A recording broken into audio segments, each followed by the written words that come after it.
Nerve. So, spinal cord అంటే నరాలు. Brain నుంచి కిందకొచ్చే నర్వ్స్ కాబట్టి, హ్మ్. దానికి ఏ మేరకు ఇంజురీ జరిగింది అనే దాన్ని బట్టి కంప్లీటా, ఇన్‌కంప్లీటా అని చెప్తాం. ఓకే. సో, కంప్లీట్ అనేది ఒక అబ్సల్యూట్ టర్మ్ అండి. సో, ఇందులో ఎక్కడైతే ఇంజురీ జరిగిందో, మెడ దగ్గర అయితే మెడ నుంచి కింద వరకు, హ్మ్. మన వీపు దగ్గర లేదా నడుము దగ్గర అయితే అక్కడి నుంచి కింద వరకు, ఆ కింద ఉన్న నరాలన్నీ గూడా పూర్తిగా పనిజేయడం ఆపేస్తాయి. అంటే ఓకే.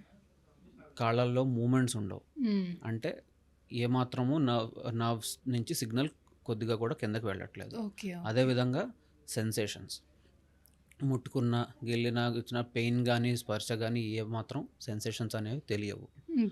దీంతో పాటుగా యూరిన్ అండ్ టోటల్ మోషన్, బాడీకి సెన్సేషన్ తెలీదా డాక్టర్? అది ఎక్కడైతే ఇంజ్యూరీ అయిందో ఆ లెవెల్‌ని బట్టండి. ఇప్పుడు మెడ ఓకే. దగ్గర ఓకే. అనుకోండి. హ్మ్. సో, C5, C6 అనుకోండి. సో, C6 కింద నుంచి ఉండేవి. అంటే ఈ చేతులు ఈ కింద నుంచి మనకి ఛాతీ నుంచి మొత్తం అంతా కూడా సెన్సేషన్ అనేది ఉండదు. హ్మ్. సో, అలాగే మన దగ్గర థొరాసిక్ లెవెల్ అంటే ఈ మధ్యలో ఛాతీ దగ్గరలో ఫ్రాక్చర్ అయిందనుకోండి.